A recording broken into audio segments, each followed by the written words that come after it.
It's Laura Eubanks of Design for Serenity with day 2 of extreme quarantine garden makeover at the neighbors. And you know that this is an installation that I put in about 3 years ago and haven't touched it. So I got started yesterday pulling things out, cleaning, pulling out all of the rock top dressing. A couple of things that I wanted to point out to you that I discovered. One was this aloe cameronii that I had planted in the back. And you can see clearly right now we're in the shade. So this plant etiolated like a mofo. Look at that. So what I'm going to do is I'm going to reset this somewhere in the front where it can get more sun and maintain more of a compact shape. So I'll just work with it as a cutting. I found some blue elf and I got those all cleaned up real nicely. I found this giant arboretum aeonium Zwartkoff that I'm going to reset. I've got lots of really healthy pieces of golem to work with. Oh, so exciting. More golem, more rocks. This is just starting to look so clean.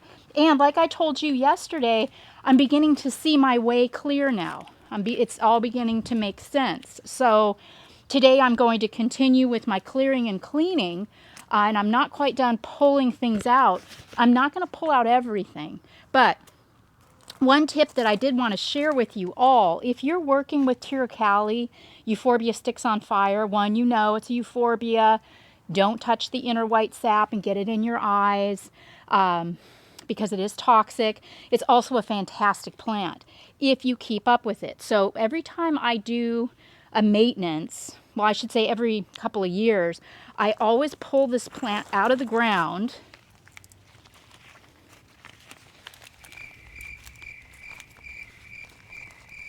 Okay.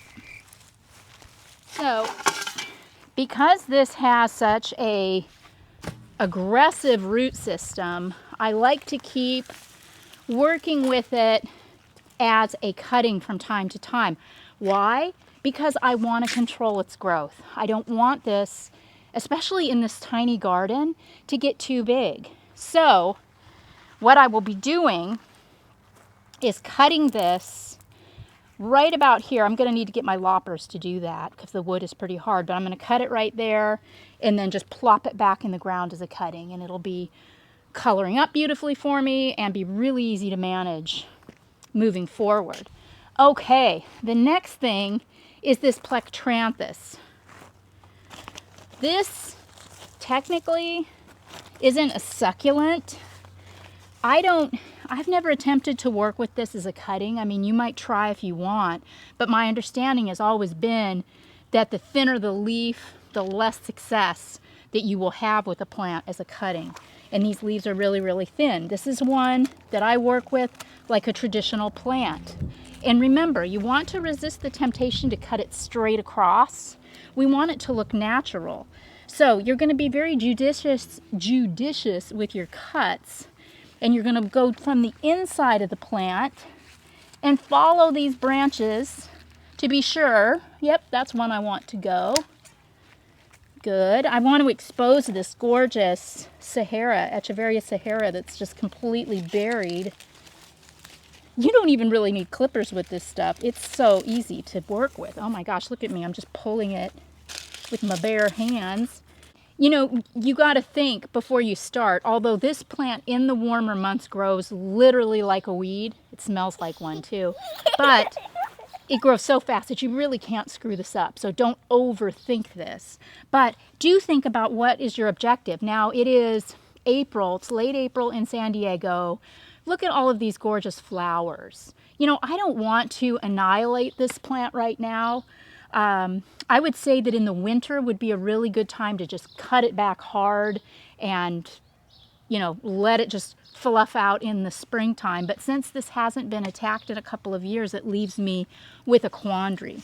So I want to preserve it to some degree, but at the same time, you know, I don't want it to look hacked up.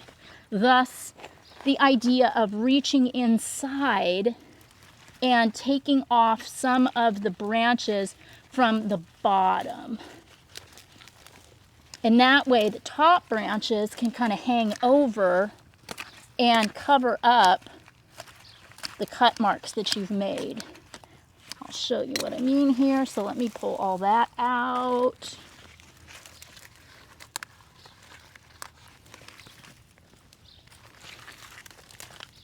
Now, when I let that go, see how it doesn't, you can't see any of the cut marks, but already I have made the plant so much smaller. And that's just kind of my idea, is to make it look smaller without making it look hacked up. Now, if you have one of these little pygmy palms, you know, this is in dire need of a haircut because a couple of reasons. One, visually it's too much. It's just too foofy and it's so confusing and the eye doesn't know where to rest and it's making me crazy. And secondly, you want to always groom and take off the bottom branches that are starting to deciduate. Just like any other plant or succulent, usually it's the bottom leaves that start to look like toast first. Now this plant has some wicked, wicked thorns. These things can put an eye out, so be very, very careful when you're working with this plant. And when you make your cuts, go as close to the trunk as possible. This is another one that you can't really mess up.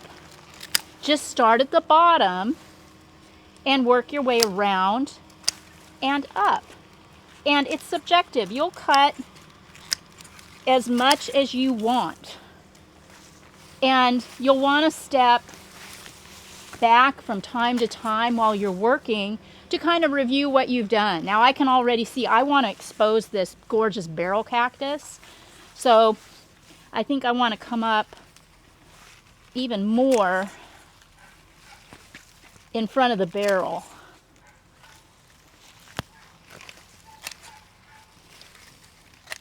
I've got some really beautiful rock work under here too that's buried that I want to expose. Not only have I got my honey quartz boulders, but I've got a couple of different types of ribbon going on. I've got some big, ooh, look at that. Some of those big black lava rubbles that I love so much, totally and completely now lost. So I'm going to keep limbing away on this until I get it just the way I want. So in conclusion, on day 2, we learned not to be fearful, to just start trimming and snipping, to step back and take a look at your work from time to time to get perspective. And when it comes to Plectranthus and pygmy palms, you know, you can't screw it up. Just keep pruning and trimming until you achieve the desired look. With Tirukali, Euphorbia sticks on fire, every couple of years you want to pull this one out of the ground because it achieves such an aggressive taproot. It can be very difficult to work with if you let it get ahead of you. Cut it as a cutting and reset the pretty top part every couple of years. So I'm going to carry on here today. Tomorrow, maybe we'll be at a point where we can start doing some resetting. But for today, this has been Laura Eubanks of Design for Serenity, reporting from my neighbor's garden with Extreme Quarantine Gardening Day 2 and your succulent tip of the day. Get out there!